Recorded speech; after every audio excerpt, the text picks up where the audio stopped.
Bien, hermanos, yo he querido, hermanos, volver, como hemos hecho durante tanto tiempo, de vez en cuando podemos estudiar una epístola o un evangelio o una carta. Aquí hemos visto casi todo el Nuevo Testamento. Alguna vez vimos a Santiago, ¿no? Otras veces vimos Romanos. Y hemos visto también Isaías, Evangelio de Mateo, Colosenses. Todo hemos visto estos libros y cartas a través de una serie de mensajes. Y por eso yo les propuse que vamos a tratar con la ayuda del Señor de estudiar o basar una serie de sermones en la epístola a los Hebreos. Yo dije algo hace 8 días, que no se nos olvide.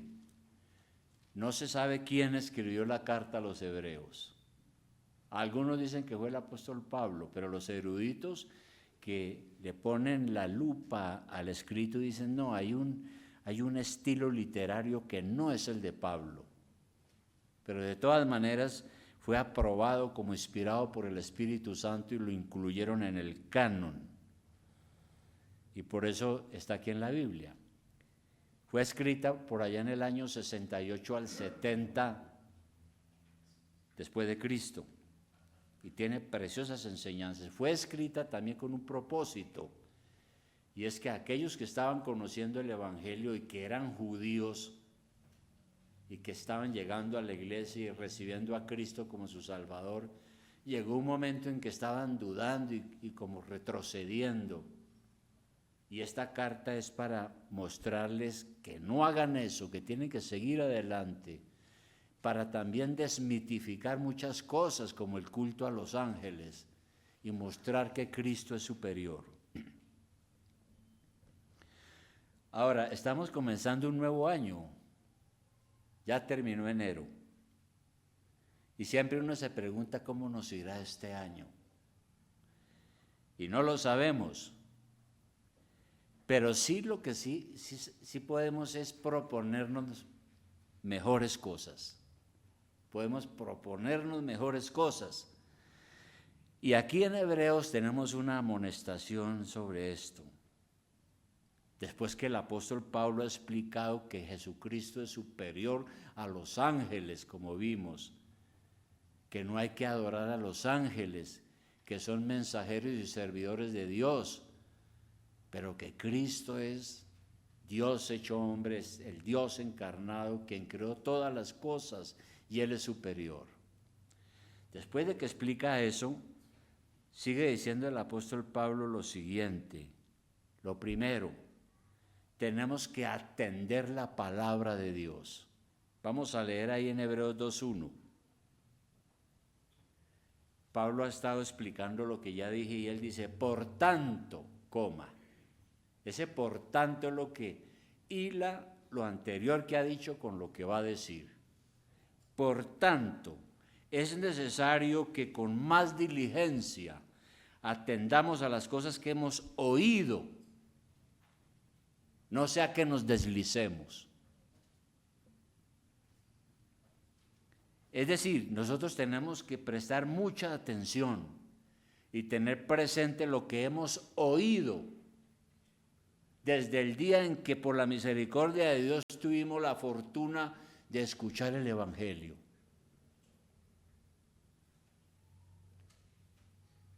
Yo fui criado en la Iglesia Católica Romana y sabía muchas cosas, pero cuando escuché el Evangelio directo de las Escrituras de una manera tan especial, el Espíritu Santo me iluminó y entendí. Eso fue una bendición. Y aquí está diciendo este autor lo mismo, ¿no? El autor sagrado está diciendo, es necesario que pongamos atención y no olvidemos lo que hemos oído desde el día en que Jesucristo nos llamó al orden, habló a nuestro corazón, y por eso fue que llegamos a la iglesia o nos interesamos. Nosotros no podemos creer lo que no entendemos, y no vamos a entender si no prestamos atención a lo que está en la Biblia.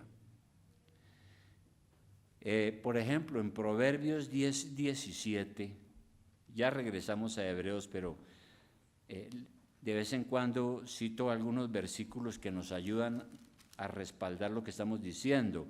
En Proverbios 10, 17 dice el sabio lo siguiente: camino a la vida es guardar la instrucción,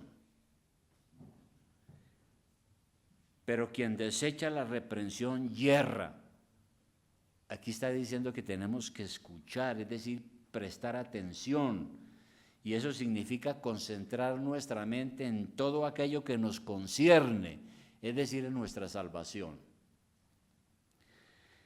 Si nosotros no ponemos la atención y vemos que esta es la palabra de Dios y que es una cosa muy seria, vamos a terminar teniendo en poco la palabra del Señor. Entonces no podemos hacer lo que a veces hacemos con las demás personas, que los oímos, pero realmente no los escuchamos, ¿no? A veces uno oye a la gente, pero no la escucha, es decir, no le está prestando atención. Y eso nos puede suceder con la palabra del Señor. Y hacer eso es perjudicial, muy perjudicial. Entonces tenemos que tener mucha preocupación, no sea que nos deslicemos, porque ahí está diciendo, volvamos a leer el versículo 1, por tanto es necesario que con más diligencia atendamos a las cosas que hemos oído. ¿Qué es lo que hemos oído? Pues todo lo que usted ha aprendido aquí en la iglesia, todo lo que usted ha leído en la Biblia. Es necesario prestar atención, no sea que nos deslicemos, dice aquí. Es decir, cuando tomamos en serio la palabra de Dios, no la aplicamos a nuestra vida, no la creemos de verdad, poco a poco nos vamos desviando hasta que terminamos perdidos. No sea que de pronto nuestras energías se gasten en otras cosas y terminemos vacíos. Y esto sucede cuando nosotros no prestamos suficiente atención a lo que la palabra nos dice y no somos atentos y olvidamos lo que hemos escuchado. Santiago capítulo 1, 22 también nos enseña algo de esto, ¿no? Hemos leído ese versículo muchas veces, Santiago 1, 22. ¿Qué dice Santiago a cada uno de nosotros sobre este asunto de verdad volvernos serios y atender a la palabra, prestarle atención?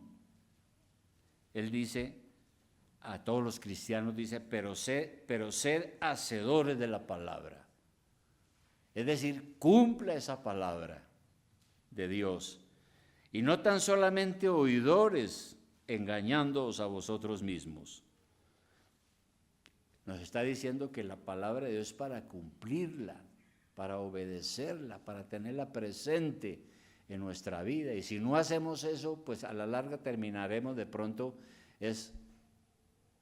dudando, no creyendo y a lo mejor abandonando la iglesia. Es grave. Nuestro Señor enseñó que la palabra de Dios cae en diferentes corazones y puede caer en corazones endurecidos, corazones distraídos que no dan ningún fruto. Eso lo leímos hace un rato en la lectura congregacional. Volvamos a mirar solamente un versículo, Mateo 13, 22. Mateo 13, 22. Todos hemos leído esa parábola del sembrador, ¿no? Dice que el sembrador salió a sembrar la semilla y la semilla cayó en diferentes terrenos y dio fruto de acuerdo al terreno en que cayó. Y esos que siembran, la parábola es que son los predicadores o cualquiera que anuncie el evangelio. Y dice aquí en 13:22, el que fue sembrado entre espinos, este es el que oye la palabra, pero el afán de este siglo, de este mundo y el engaño de las riquezas ahogan la palabra y no da fruto, se hace infructuosa. Entonces, el amor al dinero, la ambición personal, todo eso puede ahogar la palabra.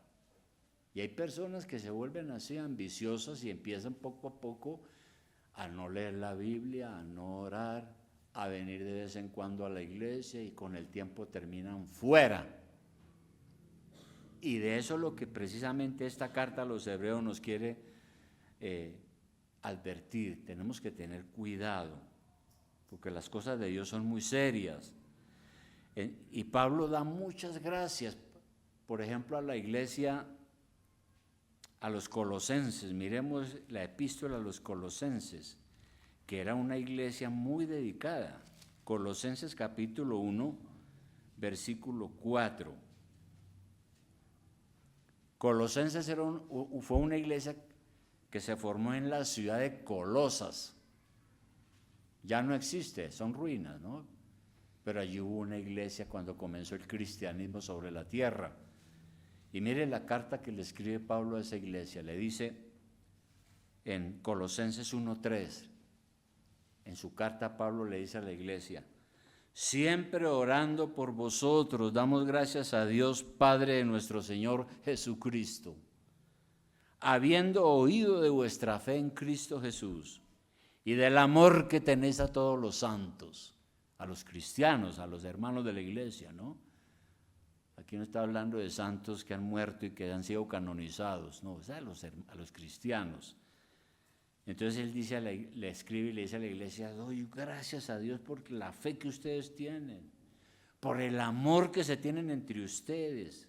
5, a causa de la esperanza que os está guardada en los cielos, de la cual ya habéis oído por la palabra verdadera del Evangelio, que ha llegado hasta vosotros, así como a todo el mundo, y lleva fruto y crece también en vosotros, desde el día que oísteis y conocisteis la gracia de Dios en verdad.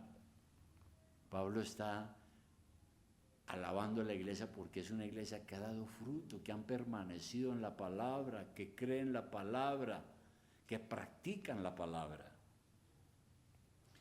De manera que aquí lo primero que se nos enseña es: hay que atender a la palabra, tenerla presente, leerla todos los días, orar, pedir al Señor la guía, decirle: Señor, en esto que voy a leer, ayúdeme, Padre, por el Espíritu Santo, ilumíname a ver qué es esto, qué me dice a mí, qué puedo aplicar de esto que estoy leyendo.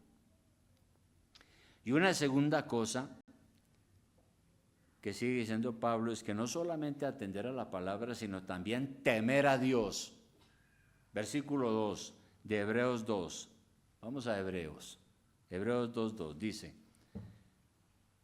porque si la palabra dicha por medio de los ángeles fue firme, y toda transgresión y desobediencia recibió justa retribución,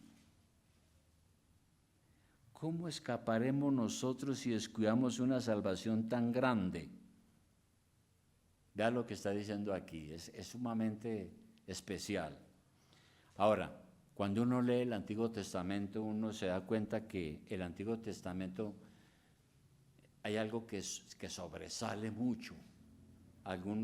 Por eso algunos dicen que el Antiguo Testamento es la era de la ley.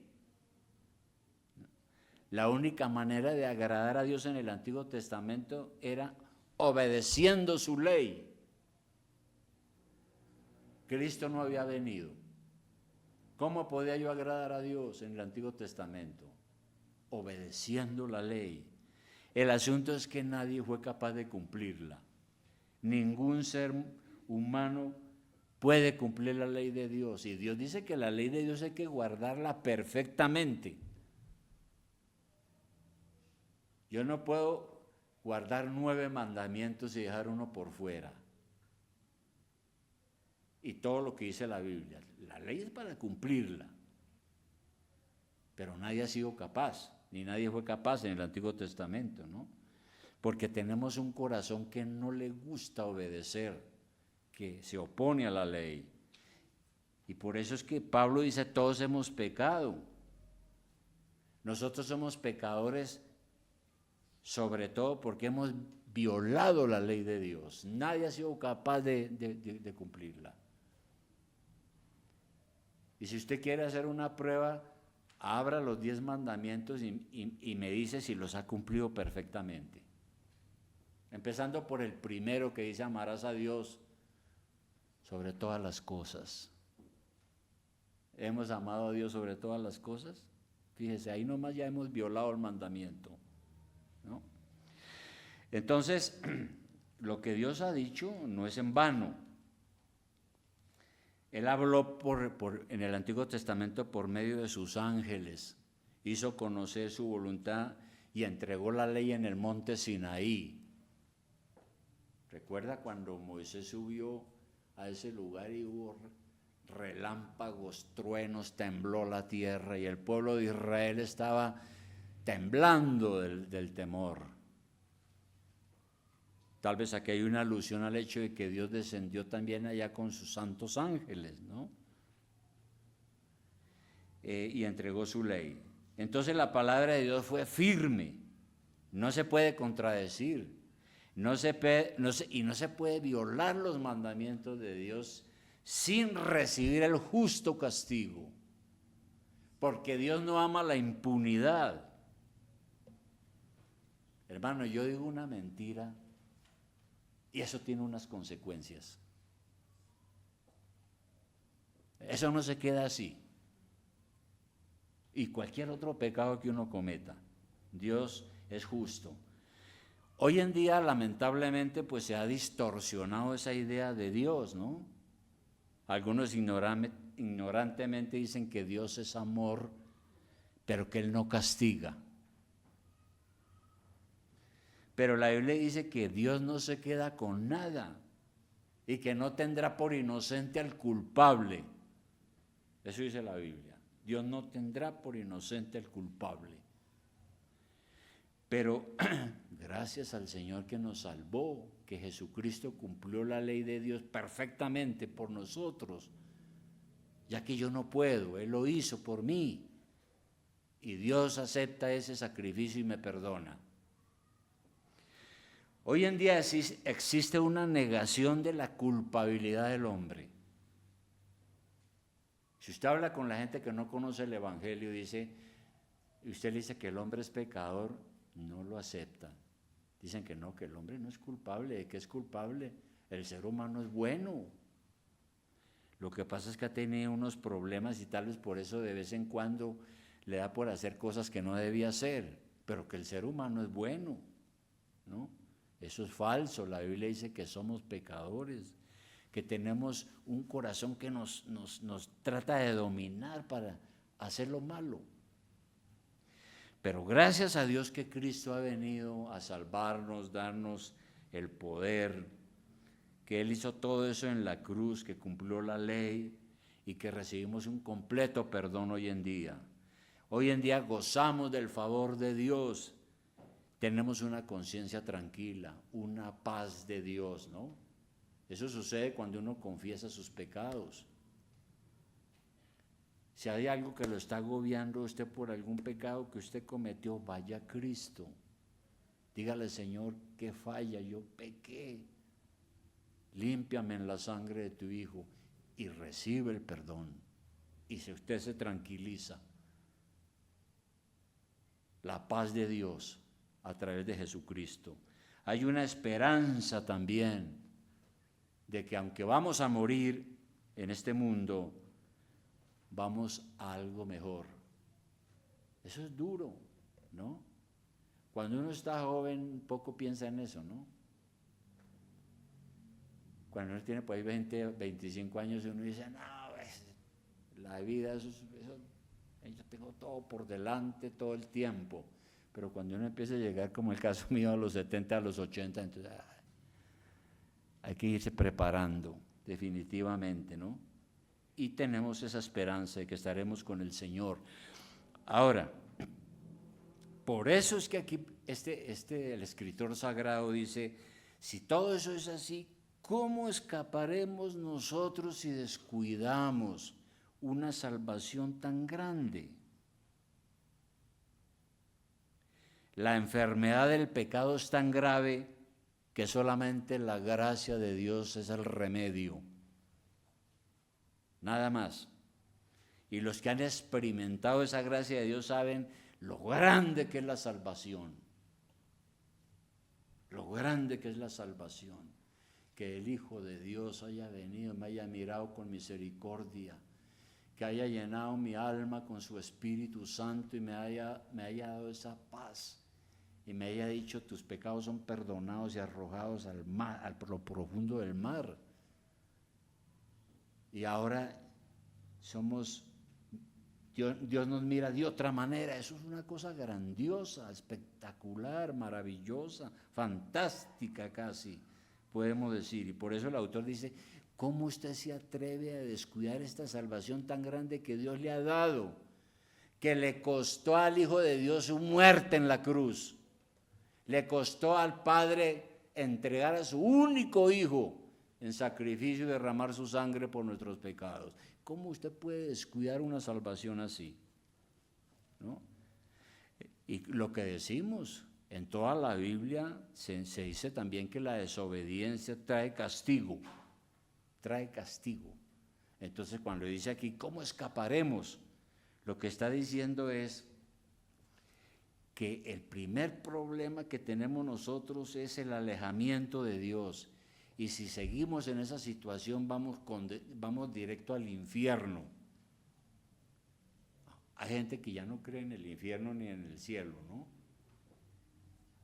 Pero el cielo existe como el infierno existe. ¿Ve?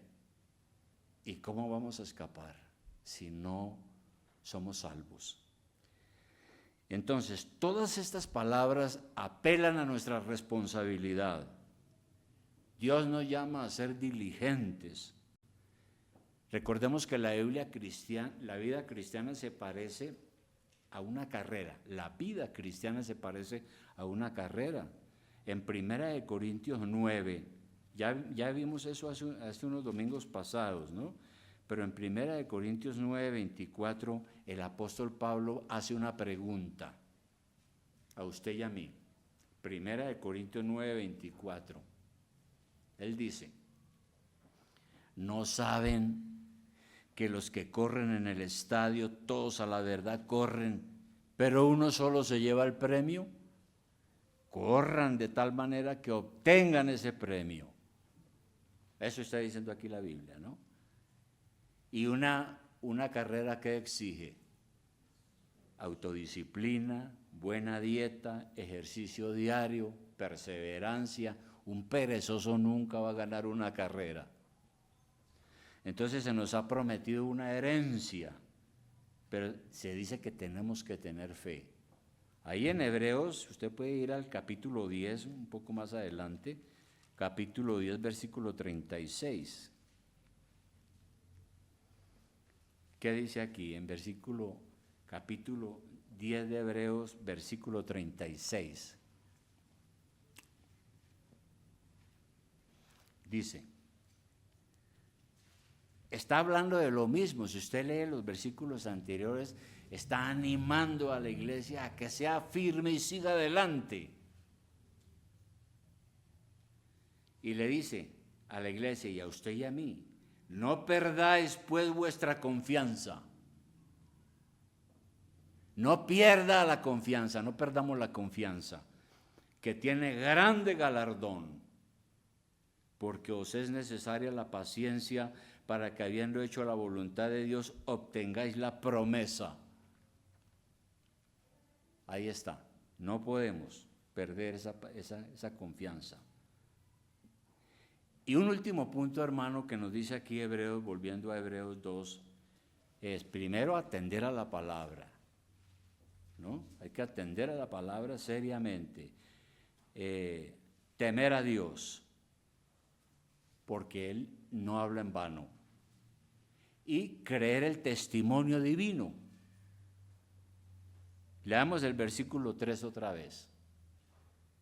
Dice, ¿cómo escaparemos nosotros si descuidamos una salvación tan grande, la cual, habiendo sido anunciada primeramente por el Señor, nos fue confirmada por los que oyeron? Es decir, Jesucristo vino y enseñó el camino a la vida, la verdad eterna, nos enseñó la inmortalidad, todo nos lo enseñó. Y también confirmó ese mensaje en los que oyeron. Dice aquí, 4, testificando Dios juntamente con ellos con señales y prodigios y diversos milagros y repartimientos del Espíritu Santo según su voluntad. Entonces, ¿qué está diciendo aquí? Primero, Dios nos ha hablado por el Hijo. Ya lo vimos en el versículo 1 del capítulo 1, cuando dice que Dios ha hablado de muchas maneras y que en estos días vino personalmente a hablarnos. Se hizo hombre y vino a hablarnos personalmente, ¿verdad? Personalmente. Y ahora miremos Juan 14, 24. Juan 14, 24.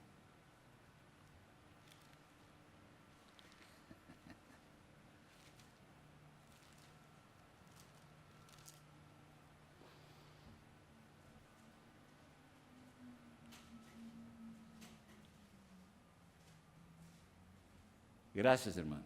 Juan 14, 24. ¿Qué dice el Señor en Juan 14, 24? Miremoslo. Juan 14, 24. Él dice, el que no me ama, no guarda mis palabras. Dice Jesús, el que no me ama no le importa el Evangelio. El que no me ama no presta atención. Y la palabra que habéis oído no es mía, dijo Jesús. Lo que yo les he predicado no es mío, sino del Padre que me envió. ¿No? Ese es el mensaje. Por eso decimos que Dios nos ha hablado por el Hijo. Y un segundo aspecto es, Dios autenticó su mensaje por medio de la predicación apostólica. Esto es muy importante entenderlo. Jesucristo resucitó de los muertos. Sus apóstoles fueron a predicar el Evangelio a todo el mundo. Y esos apóstoles fueron testigos oculares del Cristo resucitado y tuvieron la responsabilidad de anunciar ese camino de la salvación. Por eso, ¿qué dijo el apóstol Juan en su primera carta? Primera de Juan 1:1. Miremos, primera de Juan 1:1. Juan tiene el Evangelio, pero tiene 3 cartas hacia el final, ¿no?, de la Biblia. Primera de Juan, capítulo 1, versículo 1. El apóstol Juan, mire lo que dice. ¿Qué dice él? Dice, lo que era desde el principio. ¿Cuál principio? Desde antes de la creación, antes, cuando no existía nada. Lo que era desde el principio, lo que hemos oído, lo que hemos visto con nuestros ojos, lo que hemos contemplado y palparon nuestras manos tocante al verbo de vida. Porque la vida fue manifestada y la hemos visto, y testificamos y os anunciamos la vida eterna, la cual estaba con el Padre y se nos manifestó en Jesucristo. Lo que hemos visto y oído, eso os anunciamos para que también vosotros tengáis comunión con nosotros, y nuestra comunión verdaderamente es con el Padre y con el Hijo Jesucristo. Entonces aquí Juan está diciendo, yo soy un testigo ocular de lo que vi, lo que toqué, lo que me consta. Ahí está, en su carta. Bueno, y Dios respaldó esa predicación, ¿no? Porque allá, volviendo a Hebreos 2:4, ¿qué dice? Dice, testificando Dios juntamente con ellos, o sea, con los apóstoles, con señales y prodigios y diversos milagros y repartimientos del Espíritu Santo según su voluntad. Entonces la predicación de los apóstoles se caracterizó por un despliegue del poder de Dios. Miremos también Hechos 5:12. Hechos 5:12.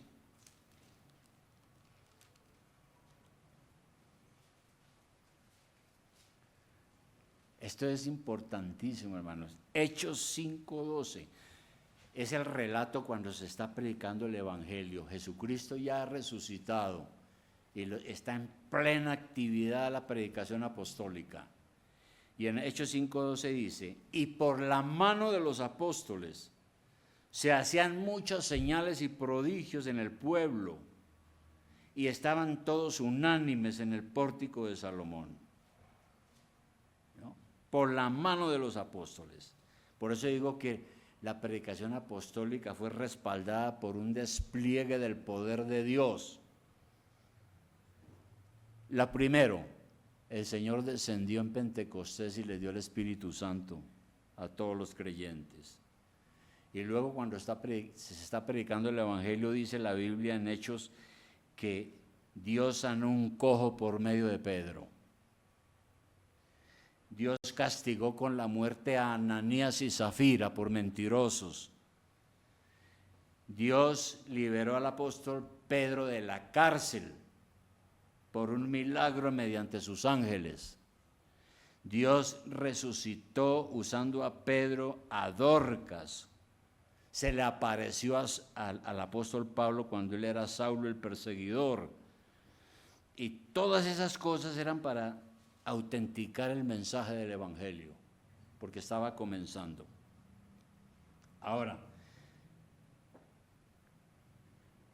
estamos en el Nuevo Testamento.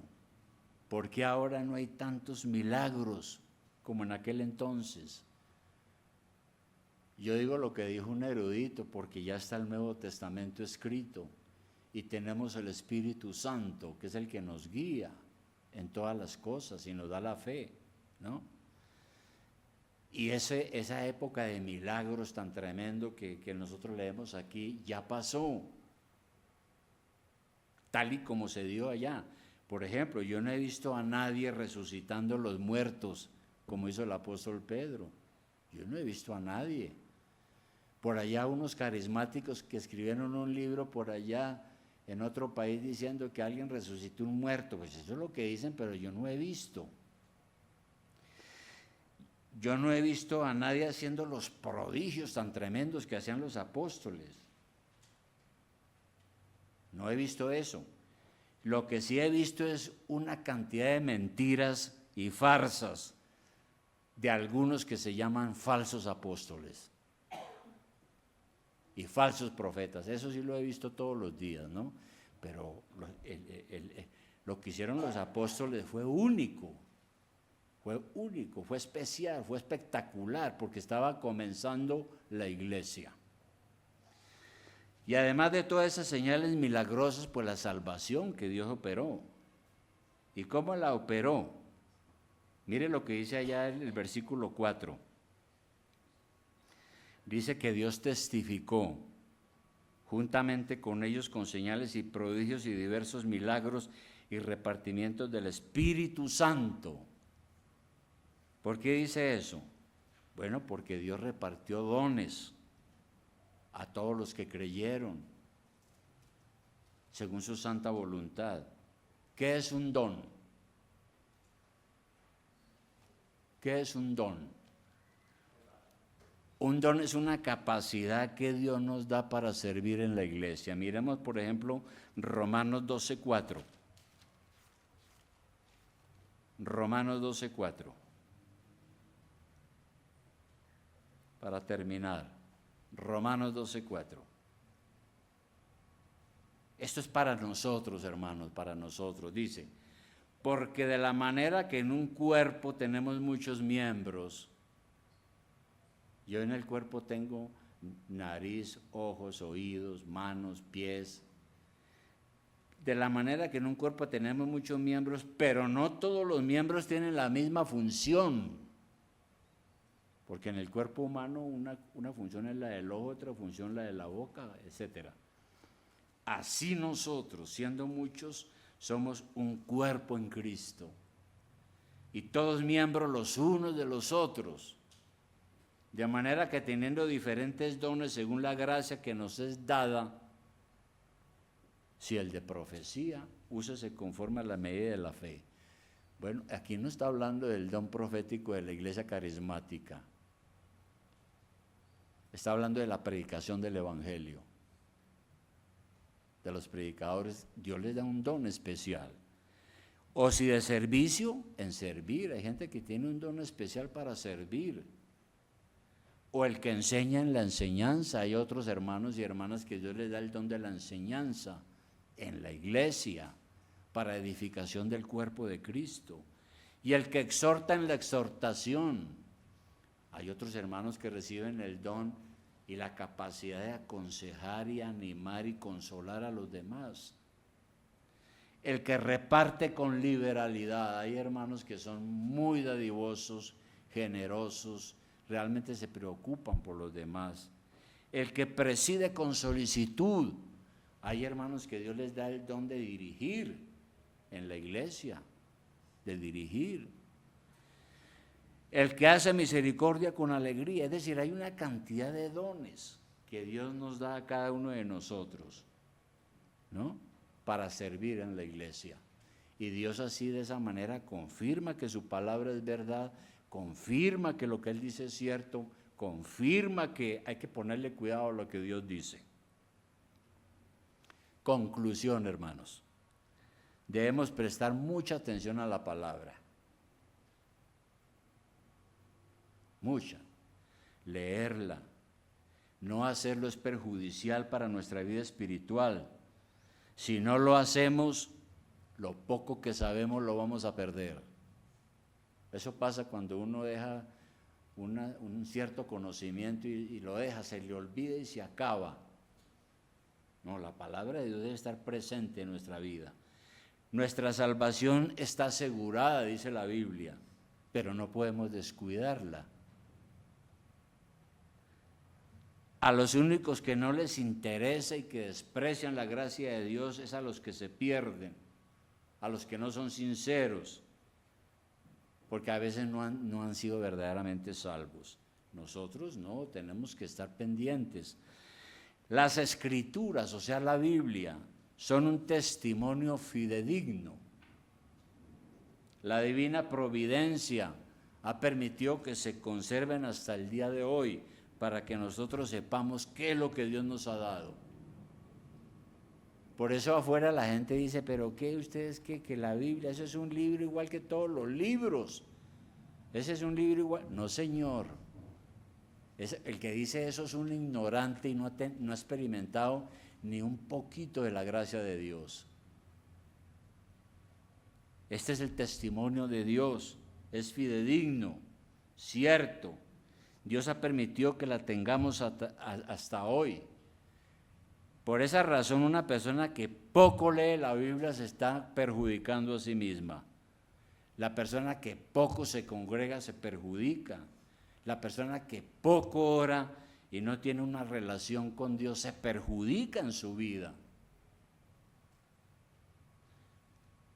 Entonces, hermano, mire, para este año que comenzó,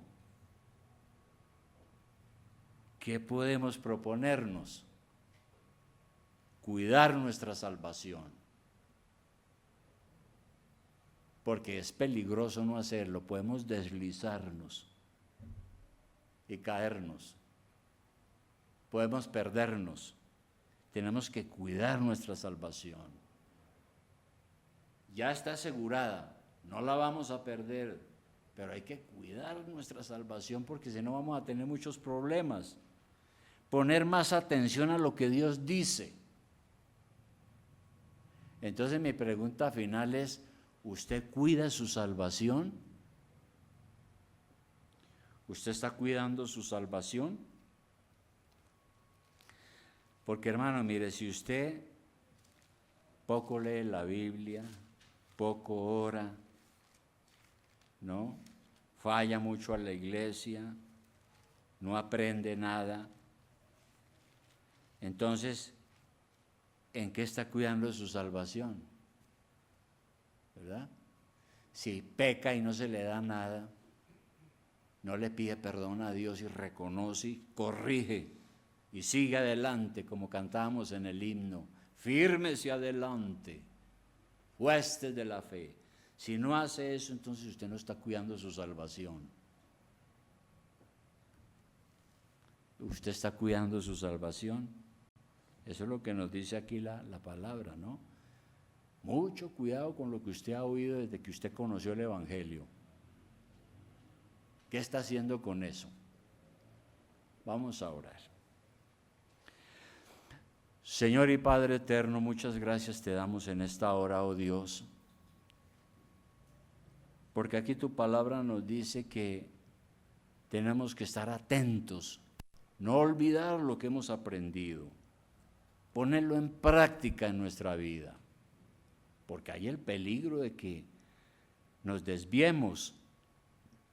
De hecho, muchas personas que han estado en las iglesias han terminado fuera de ellas, unos porque no creían y otros porque se descuidaron y pecaron y tuvieron muchos problemas.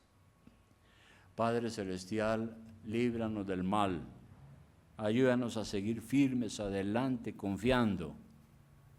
Tenemos una palabra de Dios fidedigna.